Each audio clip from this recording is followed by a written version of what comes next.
춘천에서 지금 실령님들을 모시고 있는 춘천 명월신당이라고 합니다. 반갑습니다. 혹시 공무원에 잘 맞는 사주가 있을까요, 따로? 사실 공무원 사주에 되게 잘 맞으시는 분들은 따로 있기는 있어요. 이렇게 자유분방하지 않고 되게 한 자리에서 묵묵하게 이렇게 잘 해내시는 분들이 되게 잘 맞으시는 분들이 있거든요. 그 사주 자체에 그 나라의 녹을 먹어야 되는 그런 사주를 가지신 분들이 공무원 사주에 되게 잘 맞다 이렇게 볼 수가 있어요. 그래서 이런 분들 같은 경우에는 기복이 조금 심하다 보니까요. 나라의 녹을 먹음으로써 이거를 이제 눌러가야 되는 안정성이 필요한 사람들이 이런 공무원이 잘 맞다 이렇게 표현을 할 수가 있을 것 같아요. 무속인들이 보는 굿의 진짜 의미가 어떤 것이 있을까요?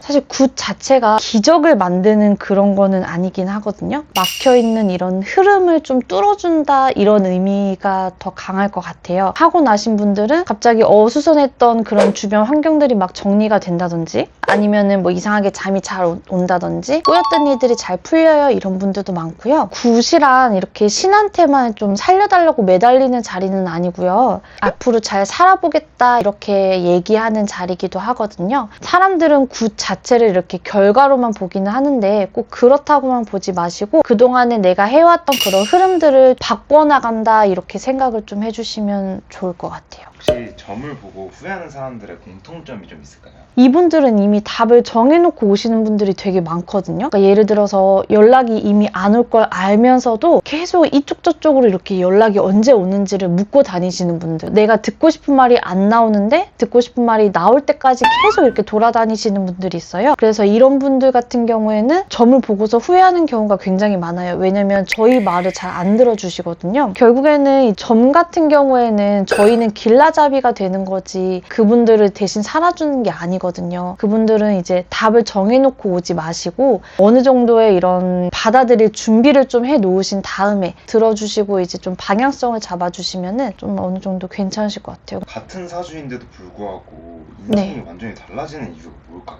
그럼에도 불구하고 되게 다르게 살아가는 이유는요. 일단은 첫 번째 같은 경우에는 일단 그분들의 성격이 달라서예요. 이게 아무리 사주가 같다 하더라도 그분이 뭐 태어난 환경이라든지 집안이라든지 아니면 부모님들의 성격 이런 것들에 따라서 이제 자녀분들의 성격이 달라지다 보니까 그런 게 되게 많이 영향을 주는 경우도 있고요. 두 번째로는 그 사람의 복이 일단은 되게 커요. 그 복이라는 것도 뭐 예를 들어서 연애운이 들어왔을 때 그 남자를 잡냐 못 잡냐 내가 선택하는 거에 따라서도 굉장히 크거든요. 그런 환경이나 이런 거 운대를 잡는 것도 되게 다르고요. 세 번째로는 결과적으로는 그 마음가짐이 되게 달라요. 사주는 분명히 중요하지만 인생을 결정하는 거는 사주뿐만이 아니라는 것만 좀 알아주셨으면 좋겠습니다. 인간관계가 다 끊겨버리는 시기가 가끔 온다고 많이 들었는데 그런 시기가 보통 언제 오는 건가요? 운의 흐름이 바뀌었을 때 그런 인간관계가 좀 많이 끊어지는 경우가 많거든요. 갑자기 돈운이 확 들어올 때가 있어요. 그러면은 인간관계가 이렇게 확 틀어지는 경우가 많거든요. 아, 왜 옆에 있던 사람들이 다 떠나가지? 이렇게 생각하지 마시고요. 아, 내가 뭔가가 이제 바뀌려고 뭔가 좋아지려고 이러나 보다 하고서 새 사람을 같이 들이시면 돼요. 그렇다고 너무 과거에 연연하셔가지고 옛날 사람들한테 이렇게 매달리거나 너무 이러면은 또 너무 힘들 수 있으니까요. 그런 부분을 빼고 그냥 흘러가는 대로만 이렇게 진행을 해주시면은 언젠가는 또 새 사람으로 꽉 차게끔 되어 있어요. 정신적 스트레스에 좀 약한 사주가 따로 있을까요? 약한 사주가 있기는 한데 기운을 잘 타는 사람들이 멘탈적으로 많이 약하시더라고요. 유독 생각이 많은 사주를 갖고 계신 분들이 많아요. 하나에 뭐가 꽂히면 왜 그랬을까? 왜 그런 사람이 그런 말을 했을까? 이런 생각을 많이 하시거든요. 그리고 이제 또 의외로 책임감이 강한 사람들도 이렇게 정신적으로 힘들어하는 경우가 많거든요. 무슨 일이 일어나면은 다 뭐든지 자기 탓으로 돌려요. 그렇기 때문에 생각보다 정신적으로 스트레스가 약하다는 거. 이런 정신적 스트레스가 약한 사람들은 어떤 걸 하면 좋나요?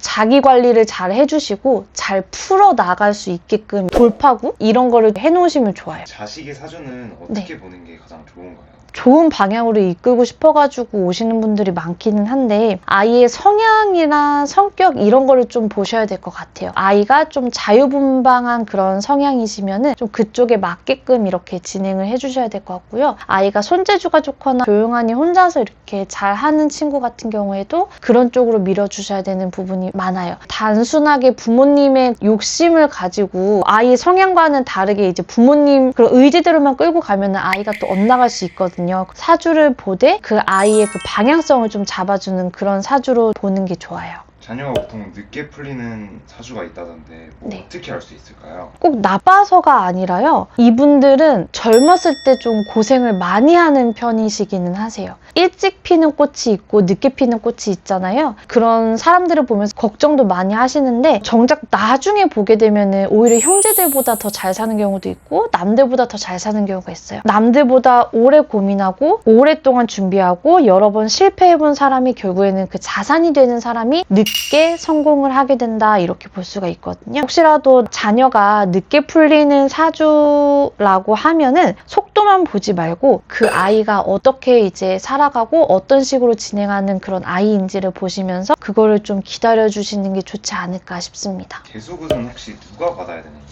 말 그대로 이제 들어올 운의 흐름에 대해서 이제 잘 받아들이고 막혀있는 그런 운을 뚫어줄 수 있는, 정리하는 사람들이 받기는 해야 되거든요. 운을 바꾸는 굿이라기보다도 운을 맞이하는 굿이라고 보시면 돼요. 점사를 보다 보면은 분명히 운이 이렇게 들어오는 시기인데도 되게 이상하게 일이 안 풀리는 분들이 많이 계세요. 기회가 와도 놓치고 사람도 들어왔다 나가고 돈도 들어갔다 나가고 막 이런 분들이 계시거든요. 흐름을 한번 점검해 볼 필요가 있는데 해도 되는 사람이 있고 안 해도 되는 사람이 있어요. 그래서 결국에는 그 사람의 흐름이나 그런 운대를 봐야 되거든요. 성주운이 들었다 했을 때 뭐 성주굿 같은 거 아니면은 내가 어떠한 그런 가게를 이제 오픈했을 때 가게가 잘 되게끔 이렇게 받아야 되는 그런 운대 이런 사람들한테는 재수굿이 오히려 더 좋다고 볼 수가 있어요. 혹시 진호기굿은 또 어떤 굿인가요? 망자를 위한 굿이다 이렇게만 생각을 하시는 경우가 많은데요. 이런 돌아가신 분의 넋을 좀 편하게 보내드리고 좋은 길로 갈 수 있도록 길을 열어드리는 의미로